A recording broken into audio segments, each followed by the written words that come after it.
Okay, guys, I have something really special today. I have a couple of guests on the channel, and these are experts, which is exactly what I like to have on the field. And the reason for this occasion is we have a sword, which we're going to look at in a second. But before we get to the sword, let's introduce everyone. These are a few folks we've had on today. They're friends of the channel. To my right, as based on my screen, I will let Mr. Eric introduce himself. Eric, can you say hello, please? I'm Eric Estlund, and I build under Winter Cutlery. All right, and then down below me, and from across the pond, we have Mr. Elmslie. James, can you please introduce yourself? Hello there, I'm James Elmslie. I'm mostly a historian, also a craftsman, with an academic study on single-edged arms, which is exactly what Eric has been working on, I believe. Exactly. So we have a rather motley crew, right? The three of us are the ones that would probably be invited last to the party when it comes to any of these events. But it's for a good reason. It's because we have a sword that kind of sticks out if you see it in a collection. So I was very fortunate to be sent a sword that I did not purchase. This has been purchased by someone else, and so whoever the owner of this sword is, thank you very much for letting it come to me for analysis first. This is one of, if not the most beautiful swords that I have ever personally seen as far as reproductions are concerned. And it does indeed happen to be a single-edged sword.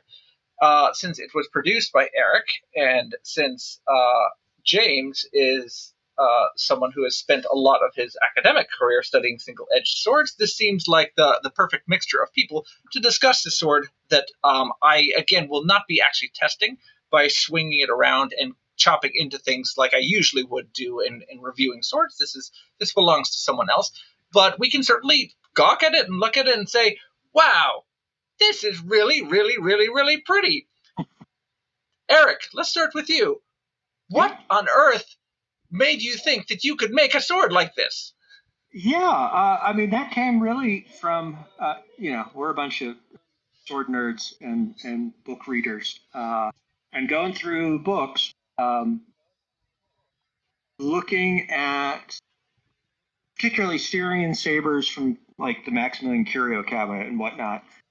They had some fun features as far as blade shapes and blade grinds. Fun features as far as totally unusable handles. You know, these were braid swords or curio swords. The one that inspired this, for instance, the hilt is made out of a piece of coral that's not even remotely handle shaped. Coral.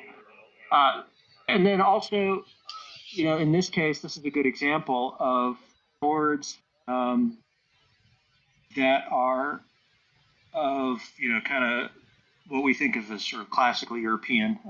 This is a Syrian sword, probably with an Italian blade, that is clearly influenced by sort of Ottoman Arabic world. So that idea of kind of a mashup of historical context, and then also the sort of history of choosing your enemy's weapons and your enemy's accoutrements and absorbing those was all interesting. So I wanted to try to touch on those in a piece that was unique and also functional. You know, it's not a coral parade sword, but it pulls in some of the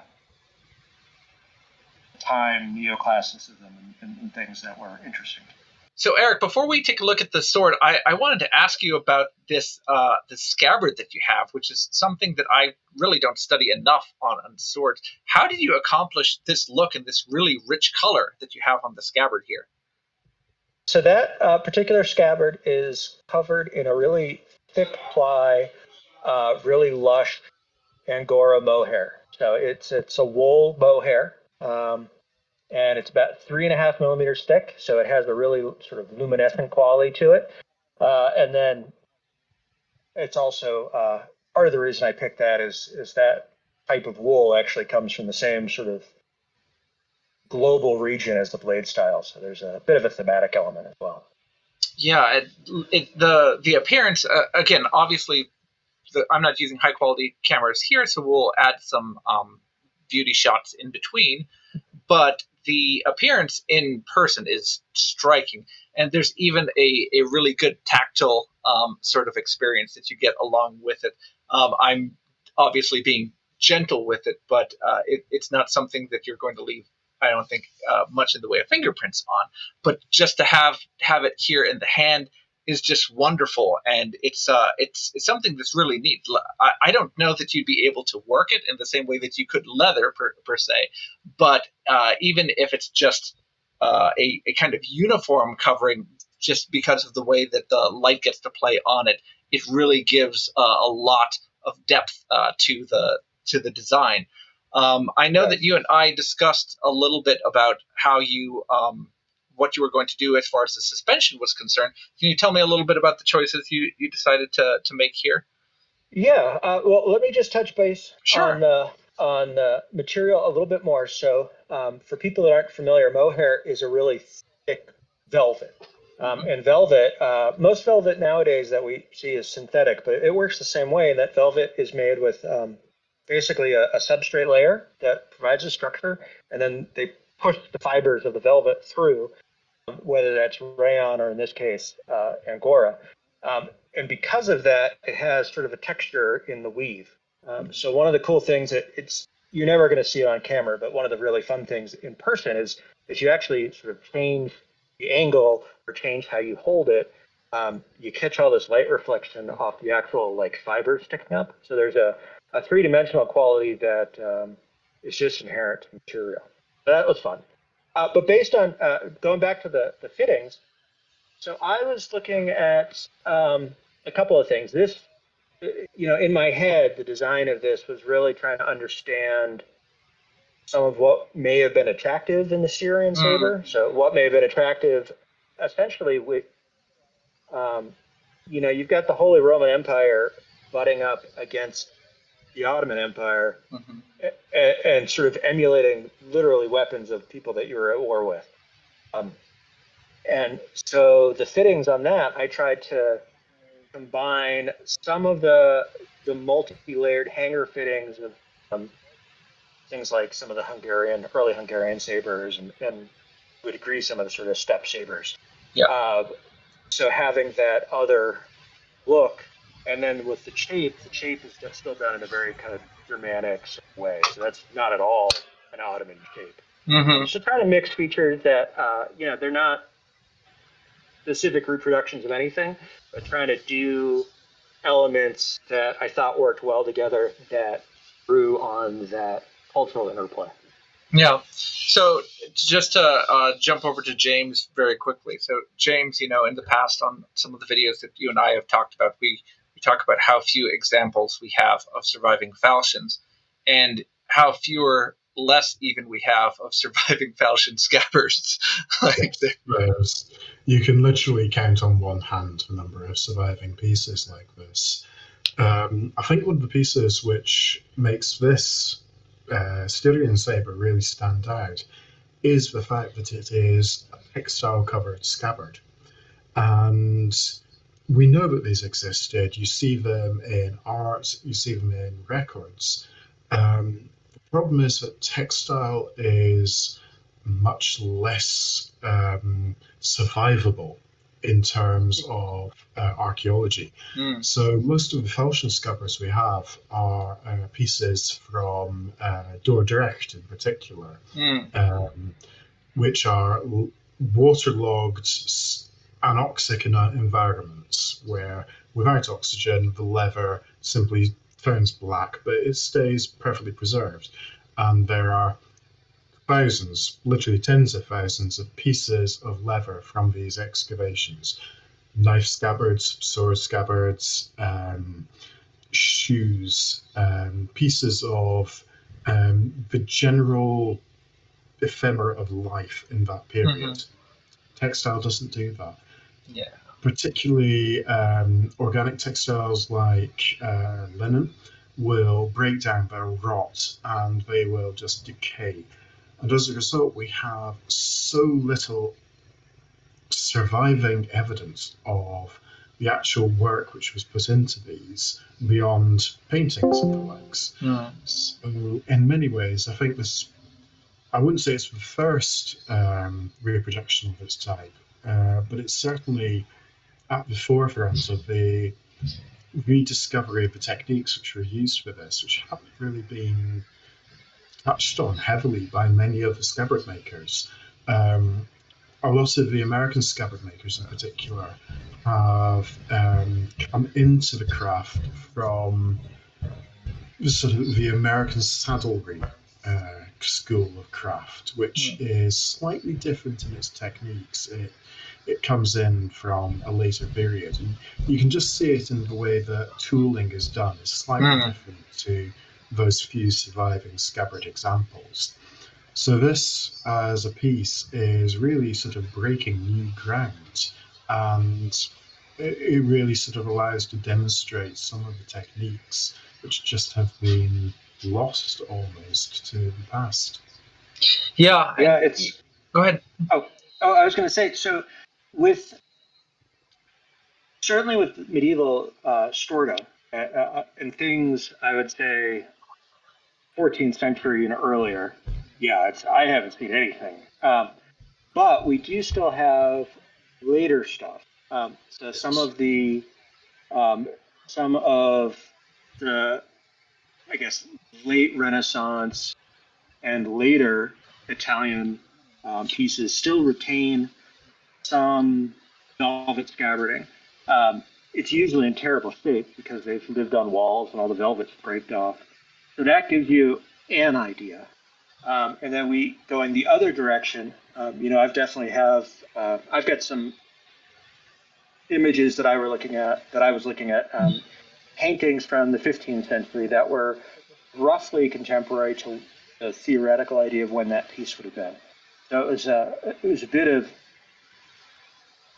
I guess it was an artistic exercise, but it was also a bit of sort of practical theoretical archaeology to try to recreate these things. So it's the inner parts of the scabbard are layered in a way that some European scabbards were made earlier, with a covering that was based loosely on art and on later Renaissance work.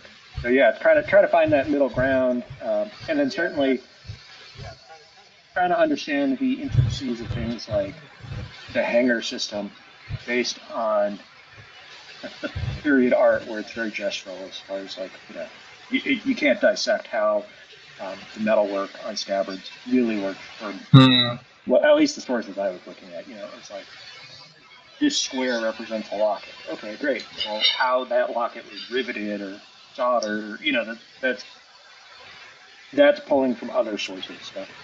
So it was a fun amalgamation of different sources from a couple hundred years to try to find a middle space. Yeah, no, that's wonderful, and it's come together, of course, beautifully.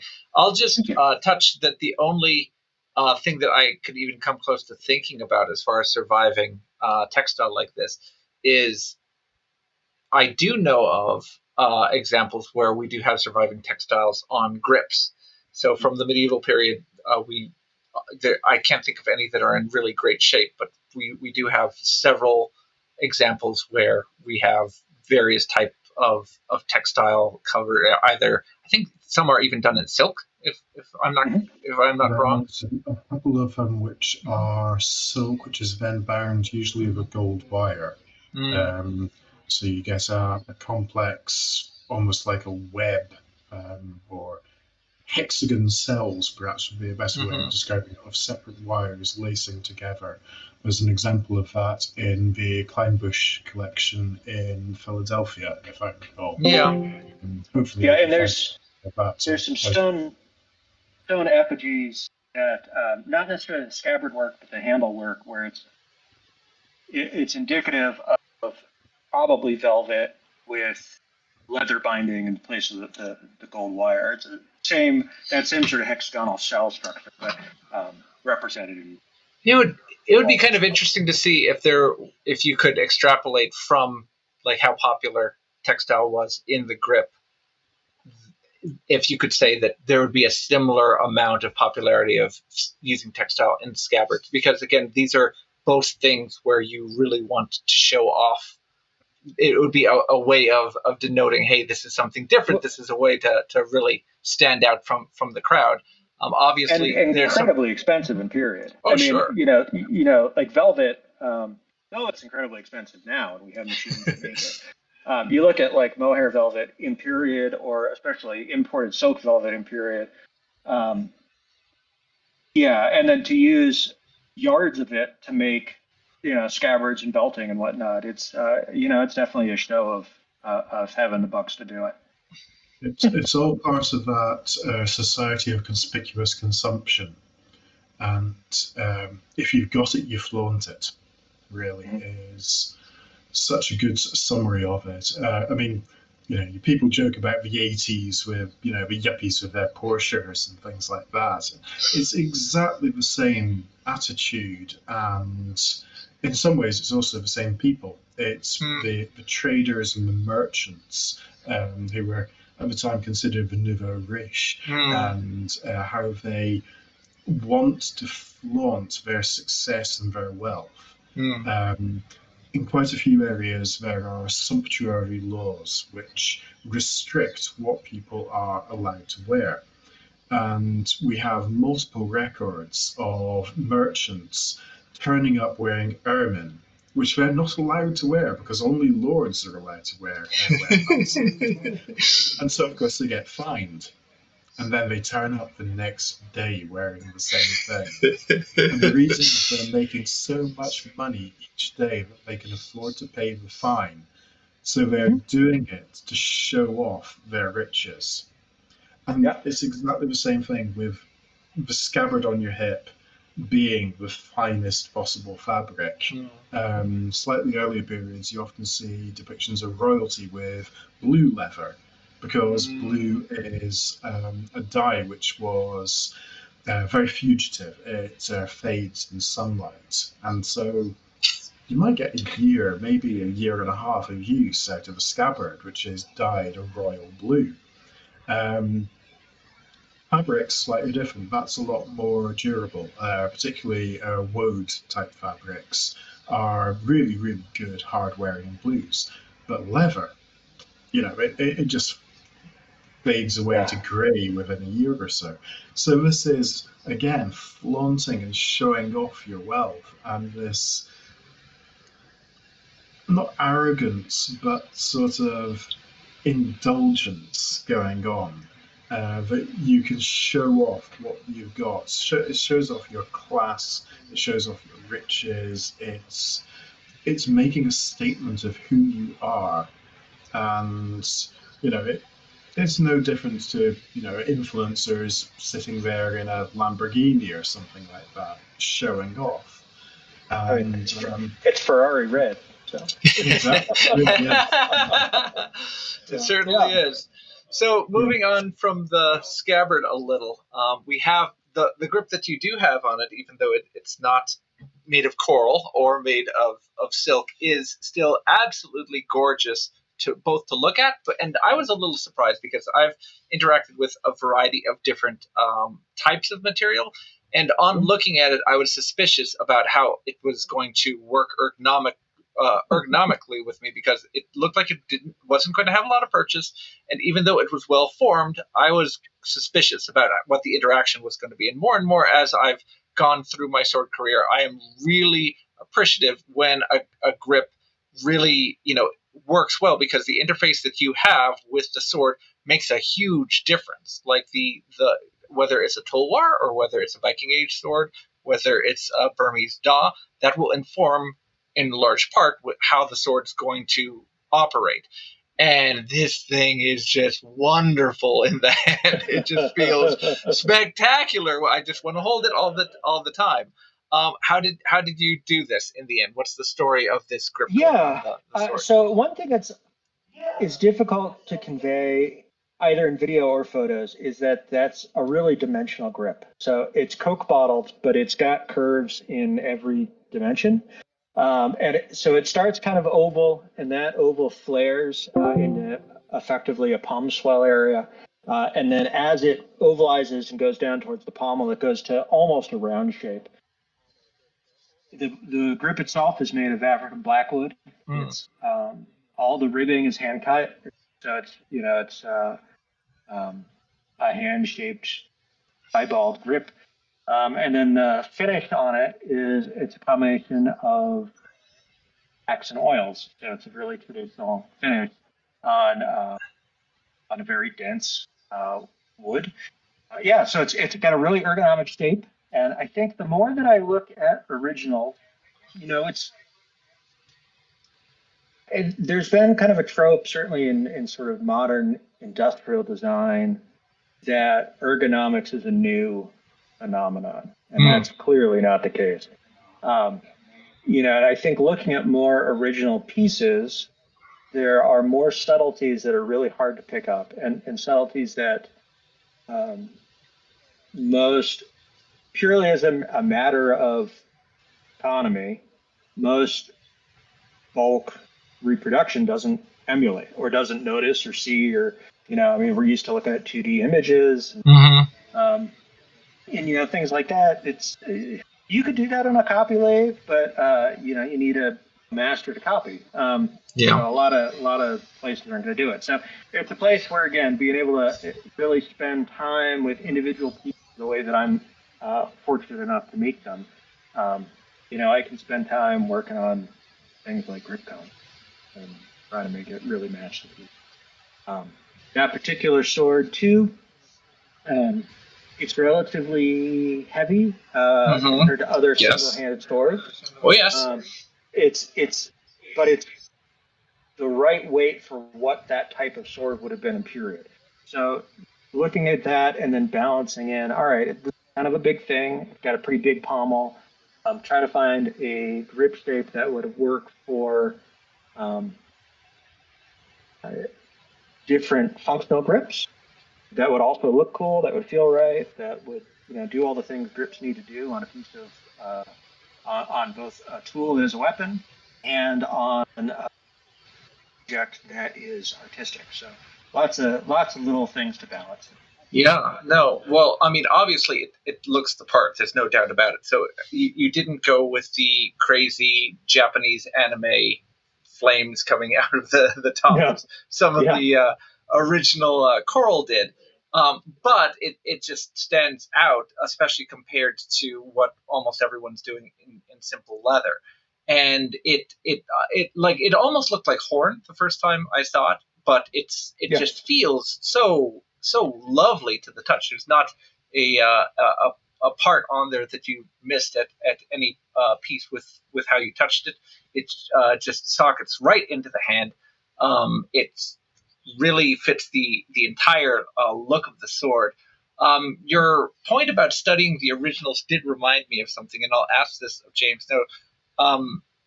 When we're looking to originals, oftentimes we don't have the original grip, but we have plenty of surviving examples. But I'm sure you've seen it as much as I have. Oftentimes we'll have these beautiful grips that no modern mass-produced sword has, but sometimes we'll find an original that just has the most ugly, terrible grip that you've ever seen on there that most of the time I assume is a replacement. Do you think that there's a place?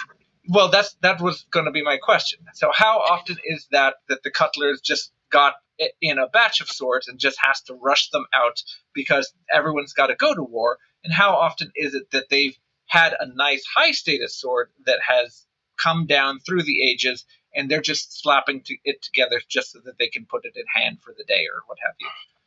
I think it's difficult to put numbers on it.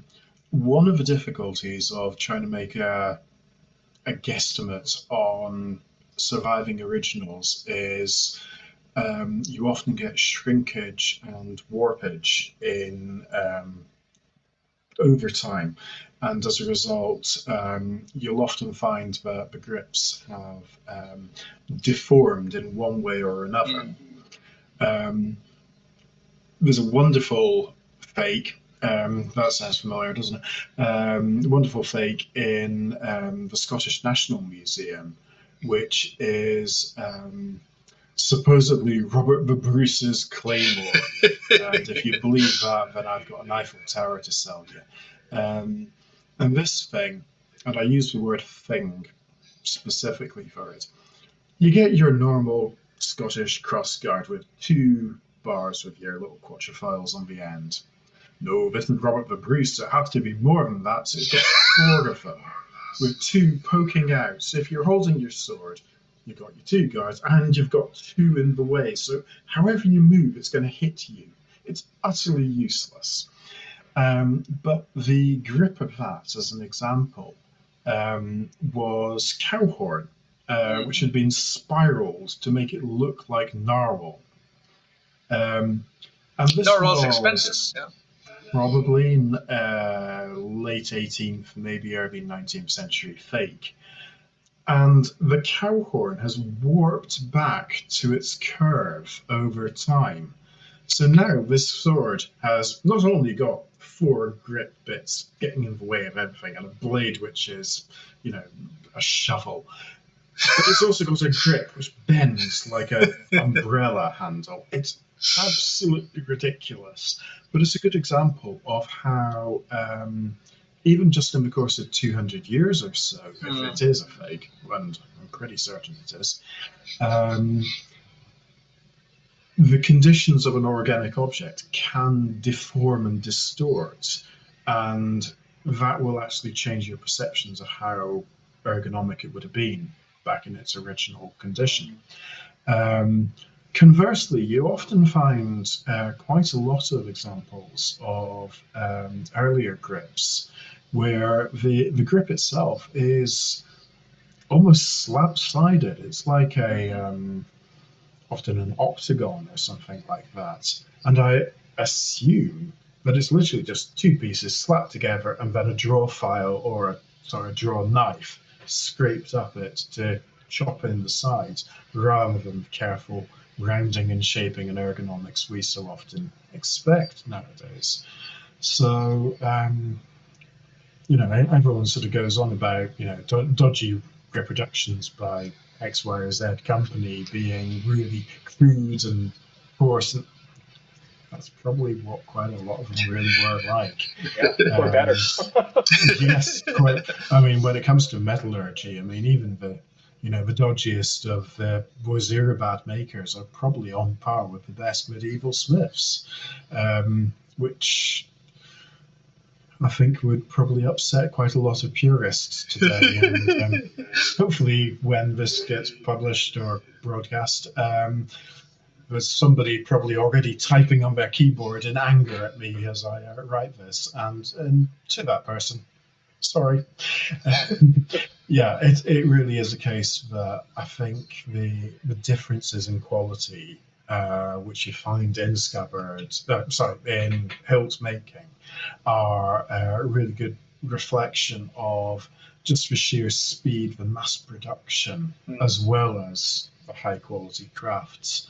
In some ways, they had advantages over us. One of the things which I've found is modern leather is almost universally a lot thicker. Medieval stuff, sheep are twice the size of what they were back then, just because of modern breeding. So as a result, you try and get sheepskin, you're going to end up with a little bit thicker. It's a little bit more chunky. Cow or calf, exactly the same. And all those sort of little details of changes of modern industry have an impact on how you could actually make a sword piece. And so we're talking about a coral grip, and the original would have been red coral, which is highly restricted as a trade item.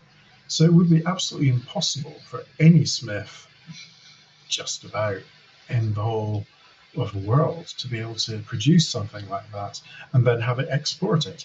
It might be able to be sent locally if they're lucky enough to have a buyer in whichever country they are. But there really are significant difficulties in manufacturing crafts which we have to acknowledge restrict our making techniques compared to how they were able to do things. And we also have technologies which work in different ways, which make it much easier for us to do processes which they would have found very difficult. And I think that's an area which you really need to sort of be aware of as a craftsman when you're creating something.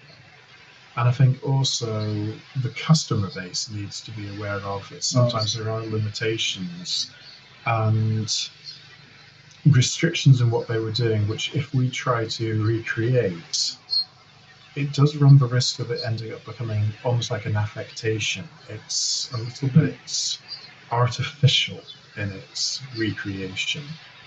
So I think that sort of whole subject of what is historically accurate and what is historically plausible and what is modern interpretation is a can of worms. And I can imagine it would be fantastic for a talk if we could get half a dozen other craftspeople as well as Eric and just have a round table on that discussion of expectations.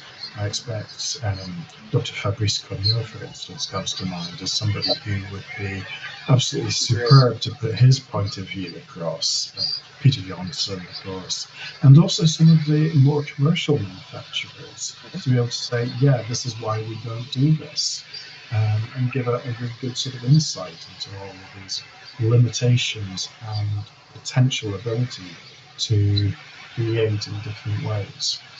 Well, yeah. Well, I'm glad that you've already lined up our sequel talk. All right, let me know when everyone responds to your invitation. I'm going to circle back. I'm going to circle back a little bit on the grip thing. Looking at originals, there's so many things where the grips are gone. They're just gone. There's a bunch of very well-meaning people that have worked at museums over the periods that these things have been collected, where grips have been replaced, either just to make it look like a complete item or to replace or restore the grip. So there's pitfalls in looking at original grips in every collection, every major collection. Good example it's the Alexandria sword collection.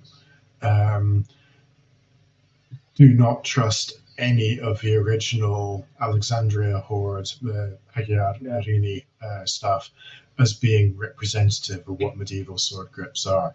Those swords have been butchered. There are holes drilled through tangs and slab scales riveted on with cracks in them, and all sorts of stuff. Well, and all the Castellan swords as well. But anything that has lived in a river for 100 years, where I think there are 3 or 4 Castellans with new grips put on them, which had been aged down.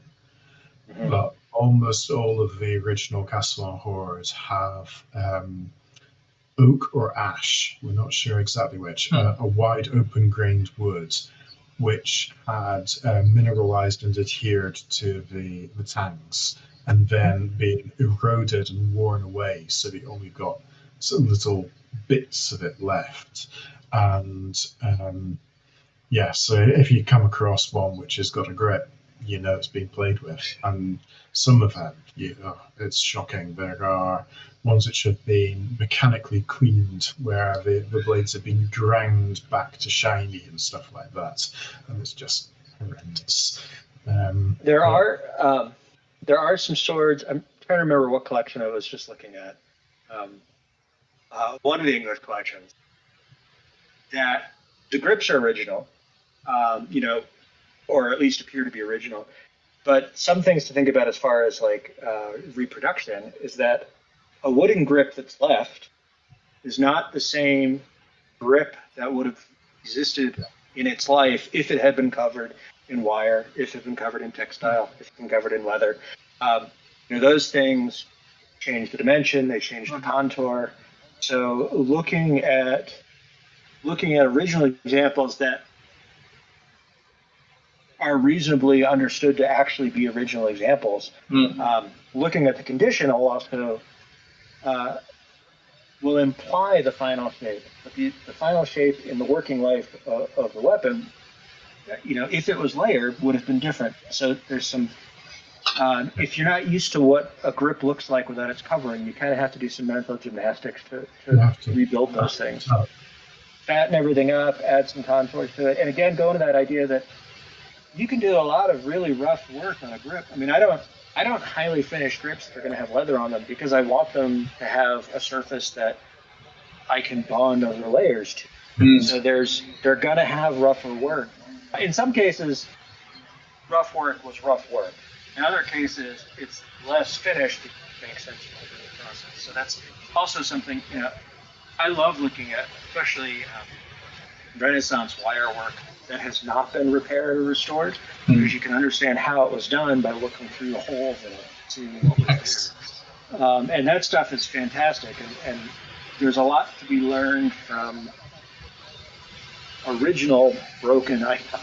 Yeah.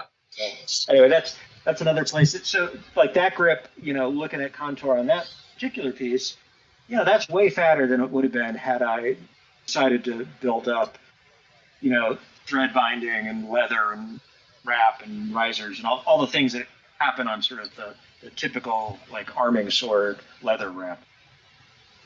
Yeah, just this process things to think through.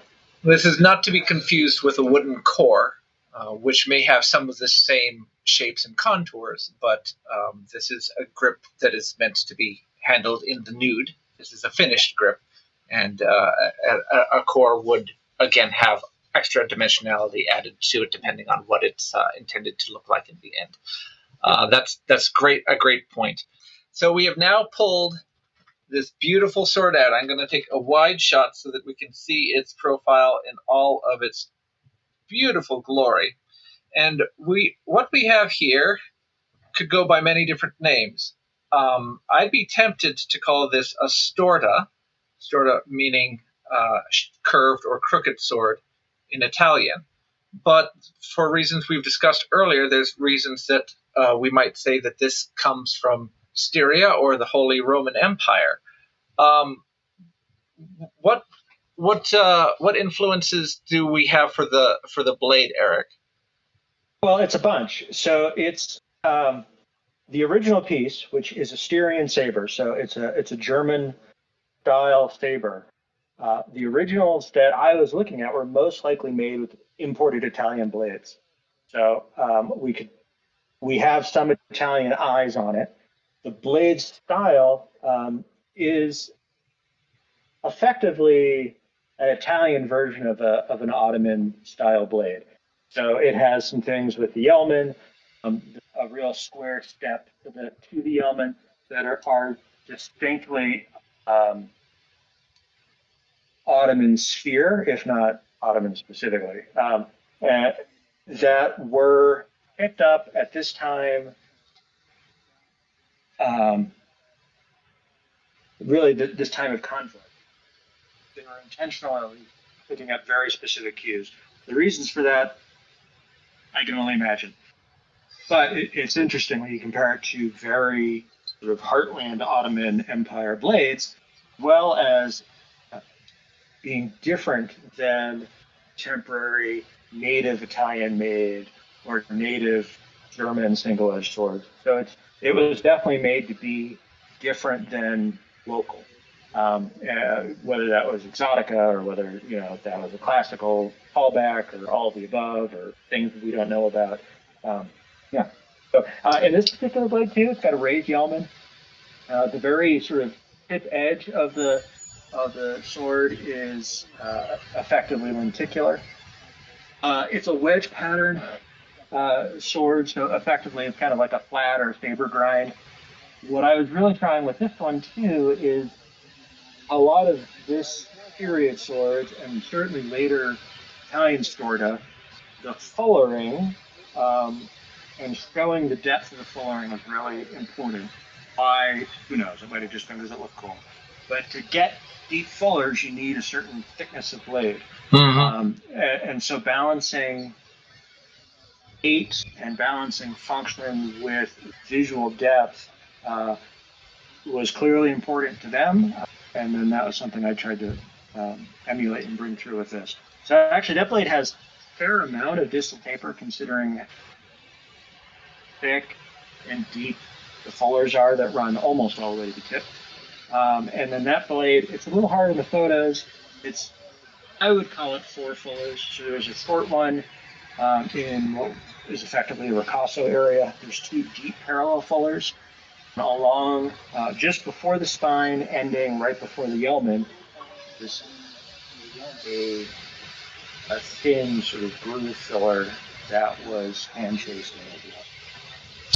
Yeah, this is a really, really beautiful blade. There's a whole bunch of things I want to say about it. Real fast. So this short fuller is catching my eye in particular. James, if we could jump over and talk about earlier precedents. Yeah. Again, in the medieval period, we have falchions, and falchions are a really motley crew. If you look at 2 falchions, they're not going to look the same. There's almost nothing that we can say about them as a group that are consistent from one to the other.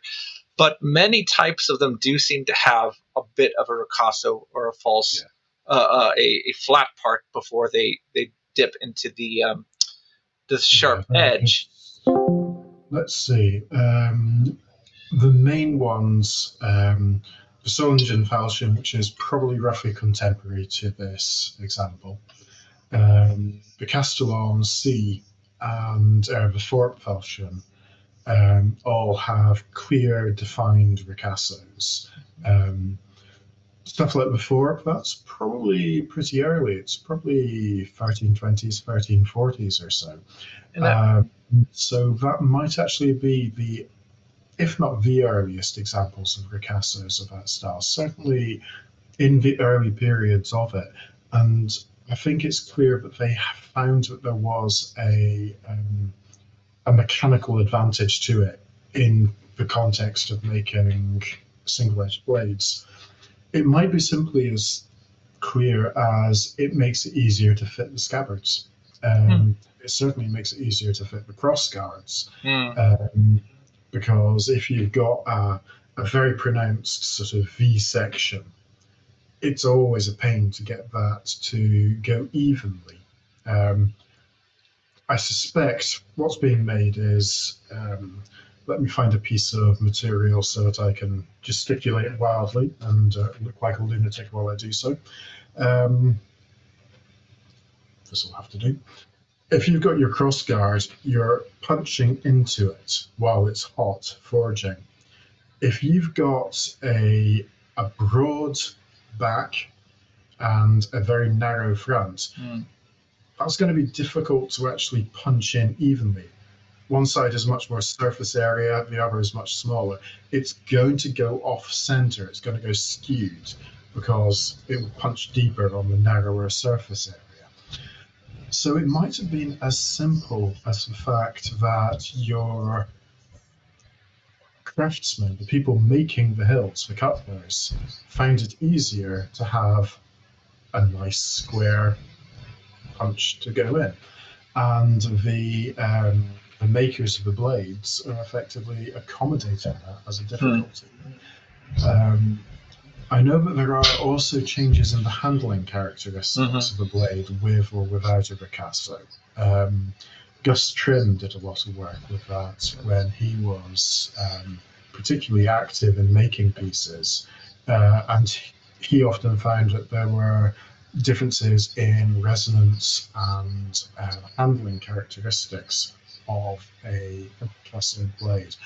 And I think that between these two, the engineering side, the practicalities, and the mechanical ergonomics of use, you've got a couple of differences of technique which all came together in the falchion.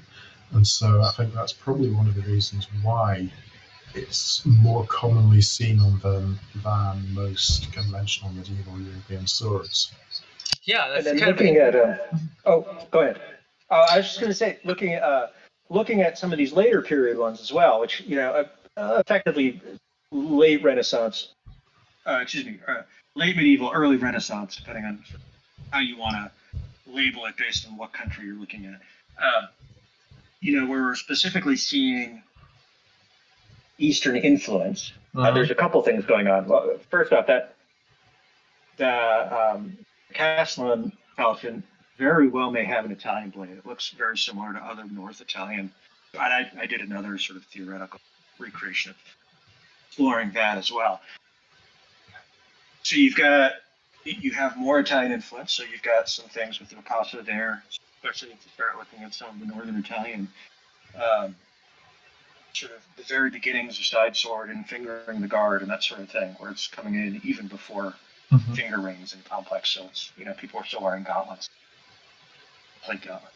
But another thing that we've got, this is just an example from a blade that I'm just starting. But you've got that raised yeoman at the front. But if we're looking at Eastern-inspired blades, a lot of the Italian blades don't have it. If you get to the back end, you get another raised step. And then again, going to the complexities of making. I mean, it's great if the mouth of your scabbard is as wide as the thick part of the blade. That's something a lot of the Northern European blades don't do. They've got flared yeomen and narrow steps. So yeah, there's some of that too with the sort of how looking at other cultures' blade technology influenced certain aspects and ignored others, like this back step. I mean, you see this later in German thought, but it's much less common in Italian blades. It's quite common in Hungarian and places like that. Yeah, absolutely. Yeah, which is, I think, how it gets back into Switzerland later, when there's that convergence again of those people in the Yeah, the one thing that I wanted to comment, James, is the Thorpe is one of the earliest examples we have of the ricasso, and you can correct me if I'm wrong. It has two fullers on it, and they're asymmetrical. Yes. And one is long and towards the spine, and one is actually on the lower portion. Short. Right? Yes. It's effectively, if you were to look at the blade, let me line up my camera, you have one fuller going in on one side and one fuller going in on the other side, opposite it. So you get a very distinct cross section. Right. So basically, almost from the beginning of having these ricasso on falchions, we have this precedent set of putting a fuller in on this lower portion. Because I've showed you a couple of examples where I've seen recently of kind of a selection of single-edged swords that have this little ricasso and this single fuller stuck in them in kind of unusual contexts from going through into the 15th century and beyond. Yeah. I think it's in a way a sort of identifier of modern swords is ricassos without those secondary fullers. You can spot a fake because they didn't bother to do it. Yeah, and I was going to say, as far as manufacturing of these things, knowing that they are hand weapons and sidearms, if you look at how deep, effectively two fullers, so one on each side is, over the course of an inch, or 2 inches, or 3 inches, or whatever the length of your ricasso is, something that's not obvious is, I'm just going to grab another sword, but so on the ricasso, if this is the blade edge, even though that ricasso is fairly rectangular, the blade edge is still narrower than the spine edge, so there's a minimal amount of weight saving. You then cut in two fullers, there's another minimal amount of weight savings. You start doing minimal amount of weight savings in every aspect of the sword, and you go from a 6-pound sword to a 2-pound sword. And it's subtle, and it's not might not have been certainly the only driving factor. But if I'm going to put a fuller in and I can use it to my advantage to make a better end product, I'm going to do that. As far as sort of, if the visual calls for it or the work order calls from it, if you were a medieval bulks, it might as well make the thing handle better too. So yeah, I mean that's what, maybe say 60 millimeters long by however, it's deep. The web, so the thickness between the two fullers, can be surprisingly thin on originals. This sword, because it's, I don't know if somebody's going to do a bunch of backyard cutting with it. It's thicker than what my own minimal would be, but it's pretty thin. There are sections of that sword where it's a millimeter thick in the web, and so that kind of subtlety affects things like weight distribution for handling, static weight in the hand, because you're effectively making different sections of I-beam. It changes balancing blade grind, the fuller grind, distal taper, the profile taper. All of these things play into how a sword is going to behave, as far as is it going to hold up, as well as behave. Like, does it feel nice in the hand? Does it do Storta things the way I want to store it?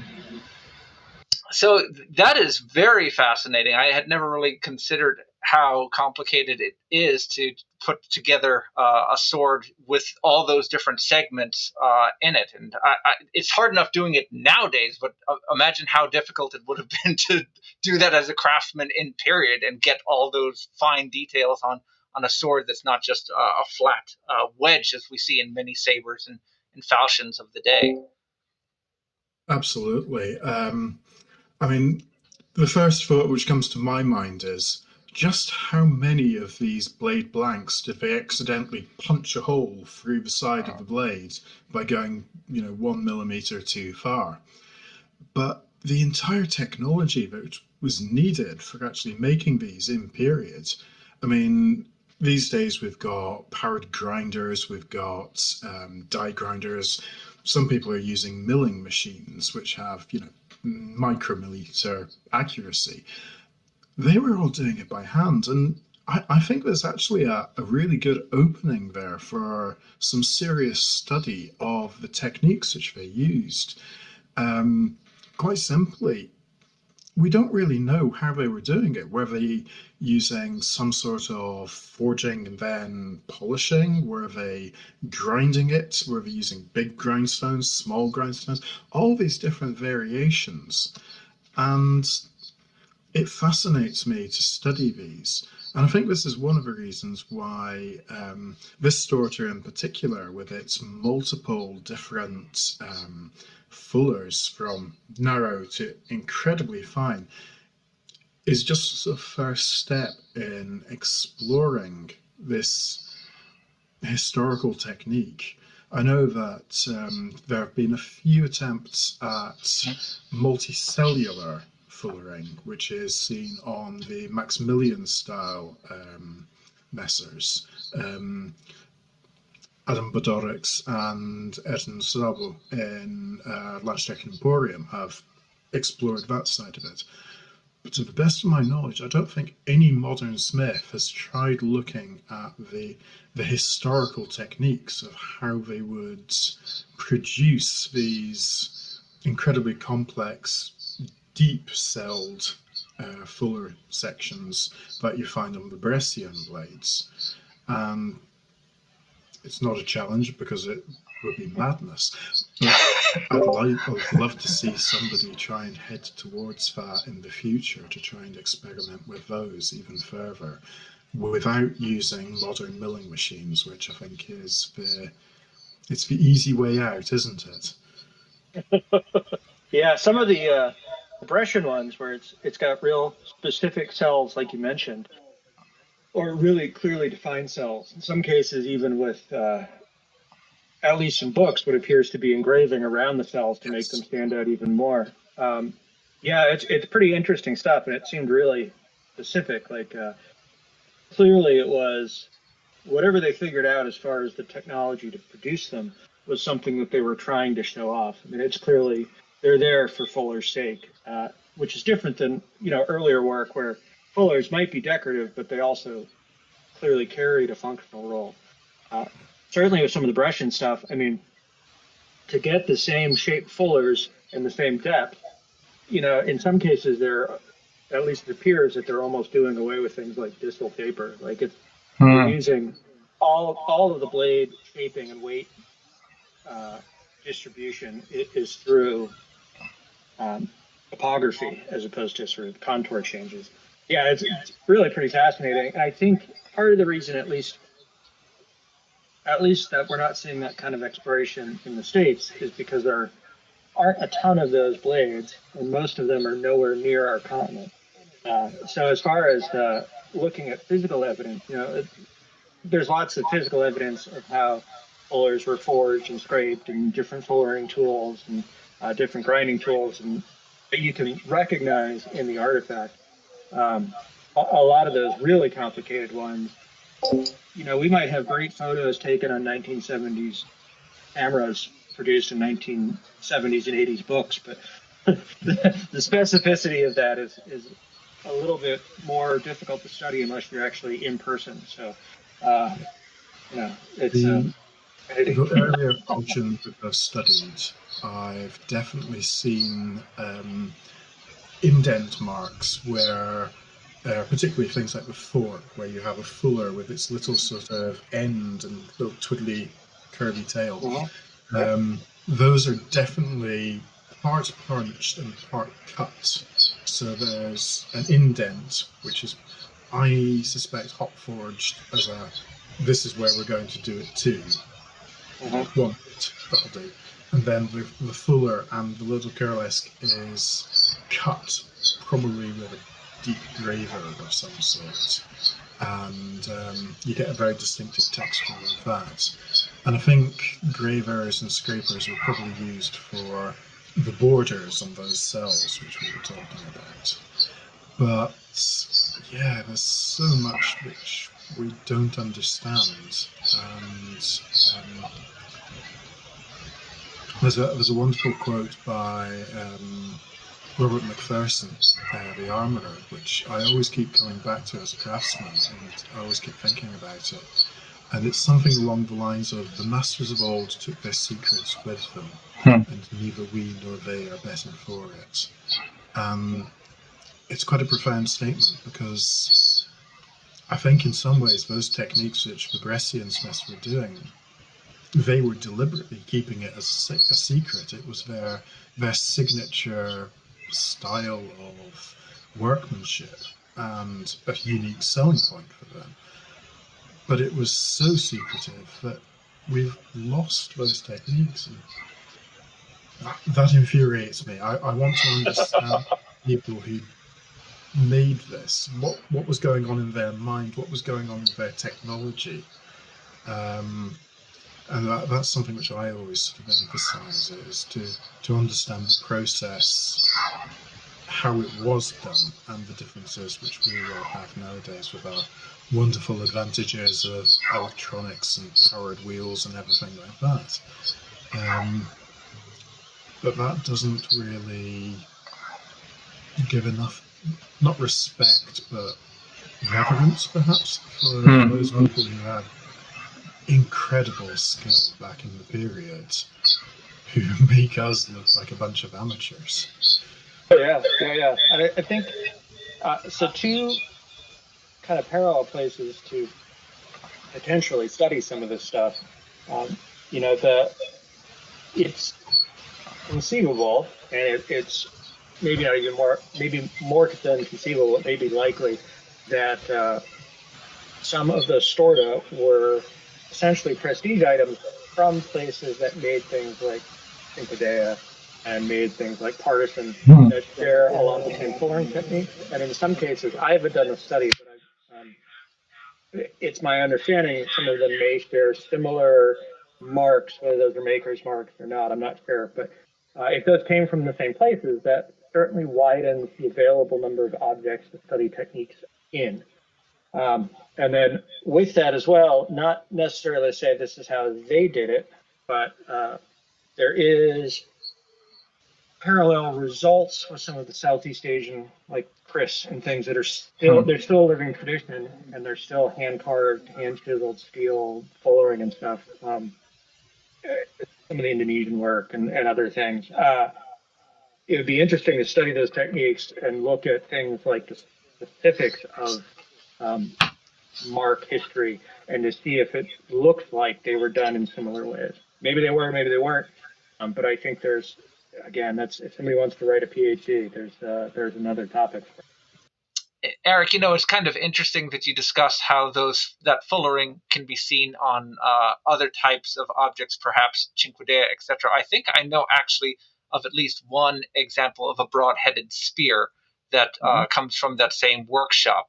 And that is really interesting because, if you think about spears, those are usually an object in Europe where we don't really see fullers. Like I know Japanese spears often will have fullers, but this is very clearly an example where the fuller is much less for either structural or weight reduction purposes and is there to display the craftsman's skill. And just like you were talking about before, there's probably something very interesting going on if we compare the thickness, the distal taper, if you will, of that spearhead compared to other similar types of spear from that time period. I suspect that it's probably quite a bit thicker than most other spearheads to accommodate for that. Yeah, that stuff it's pretty interesting, especially some of the things like like some of the triangular yari where they've got the real solid fullers on the sides. I mean, that same shape, janissary short spears, arrowheads, and then again, it's sort of similar past the same place. Looking at later small swords with the same hollow grinds and thick grinds. It's pretty interesting that you've got very distinct cultures that had, not to say they didn't have contact, but they probably had independent arrival at very similar ways of moving material and making the most of it. Yeah. In European contexts, not many fullered examples, but if you take a look at Bronze Age spears, they are absolutely packed full of them, and they are absolutely beautiful things. There's a couple from just up the road from where I live, a place called Carnoustie, which has the most beautiful, long, elongated bronze spears with almost cutouts in them, like half moon shapes. So it's just this sinuous, beautiful shape. They look like something from Stargate. Almost, yeah. If you didn't see them in a museum, you'd go, "Oh, that's a fantasy sword or something." It's amazing to see them. I'll see if I can find a photograph of one of the ones I'm thinking of, and you can pop it up on screen at this point for everyone to admire. And, and that kind of touching into that Storta, it's different but similar in that looking at how you distribute mass. So it doesn't have the cutouts that some of the Bronze Age stuff, but a lot of the Bronze Age stuff, they were really careful with where steps were and thickness changes. The pommel on that Storta, it's a baseball mace head pommel, but working on all of that really specific geometry, really specific tapers. You can't tell looking at it, but it's a half hollowed out pommel as well. So really paying attention, even though it's a different context, really paying attention to the subtle changes in shaping and spacing and angles.